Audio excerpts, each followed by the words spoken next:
Hi everyone, my name is Cynthia. Let's talk books, and today I just want to do a little bit of a catch up, kind of like a Friday reads, but earlier in the week, Tuesday reads. I'm I'm preparing all of my end of the year videos, and I'm not quite ready to do a ton of reflecting right this minute on 2020. And part of it is because I live in Southern California and we have been getting hit really hard with the COVID numbers here. Our positivity rates are really high, the cases are really high, the number of people dying is really high. We are at 0% capacity at our ICUs. There are no more beds. And last night, my significant other drove by a bar that was full, packed, not just in their outside area, but also inside. And it makes me really angry because with the vaccine recently announced and rolling out, I'd had a lot of hope that the end was in sight, and I still believe that I still have hope, but it's just really disheartening to see people being so careless.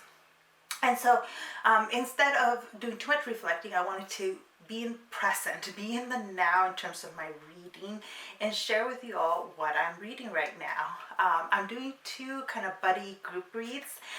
One is For a Promised Land, Barack Obama's latest book. I'm reading that with my siblings, actually. So with my two sisters and brother, although one sister's kind of out of the buddy read because she's way behind. But it's been really fun to just catch up with my siblings. Every Sunday we do like a family viewing. We pick a movie from one of the subscription services, and we Zoom before the movie, watch the movie, and text during the movie, and then Zoom after the movie. And so that's really been helping me kind of stay connected to my family, because I don't live in the same state as any of my family. And what we do with the buddy read is we log on an hour before so that we can chat.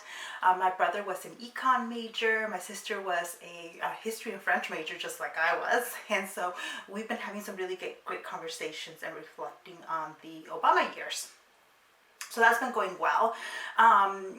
The second book I'm reading with my friend who lives in South Korea, and we're reading Margaret Atwood's Alias Grace.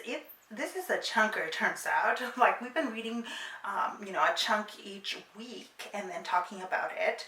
And I'm at 19%. That one, because we're reading about 5-6 chapters a week, I tend to leave it closer to when I'm going to chat with her. So, like, for example, I haven't read any of it in the last couple of days. So I'm also reading Treachery in Death by J.D. Robb, which is book number 32 in the In Death series, I believe. And I'm actually really enjoying this one. One of the things that I have been reflecting on in terms of my TV and reading habits have been that I watch a lot of cop shows. This series is a cop series, books. And I worry about how much cop propaganda we all get. And the thing with me is that I reflect on those things and I read them critically. And the thing I'm liking about this book is that it deals with a corrupt group of cops, and the main character in the series, Eve Dallas, does a really good job of articulating a moral message about what it means to her to be a cop. And I'm actually really enjoying this installment of it. I'm also reading Shadow of Night by Deborah Harkness. So this is book number 2 in the All Souls trilogy. The first one is A Discovery of Witches, and I actually brought that book up in a recent video, and it kind of prompted me to pick this one up because I really loved aspects of A Discovery of Witches. Deborah Harkness is a historian. She actually teaches at USC, and so she gets so much of what it is like to do research and kind of some of the fantasies that a lot of researchers have about, being at the National Libraries, discovering a rare object, our approach to history, because the main character is a historian and a witch. And there's actually some of that in here. Like, one of a historian's fantasies is always to travel in time into the period you study and kind of be there, you know.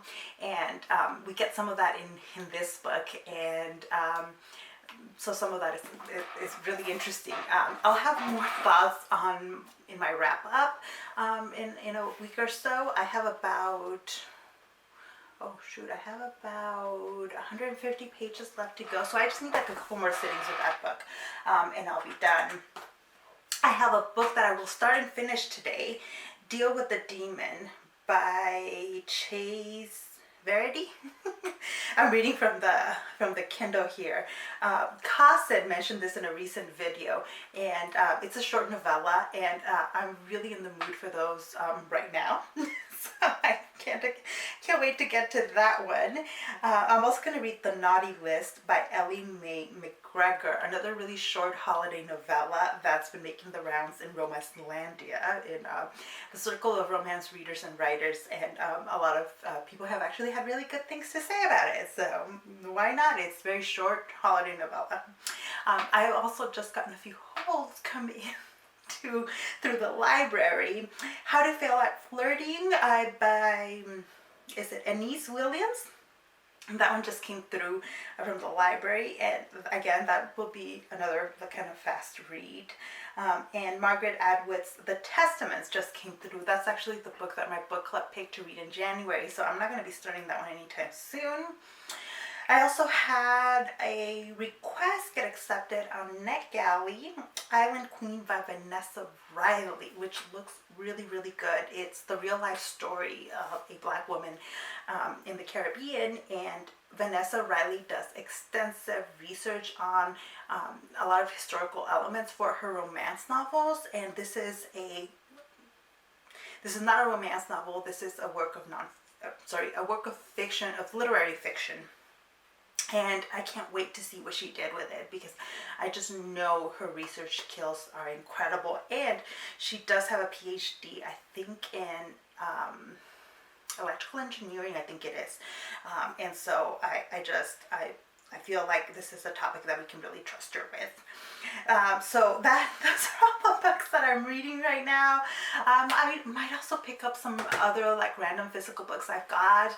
I've decided that my approach to the last couple of weeks in December in terms of my reading are going to be to just mood read, pick up whatever looks good, leave some of the books that I know are going to take some mental energy but will be very good for January. Just because my December is always a little bit crazy. The first half of December has been taken up by finishing the semester. And some bad news I got. Several of my students have tested positive for COVID, or their family members have. And it's weighed very heavily on them. And so I did what I could to help them out.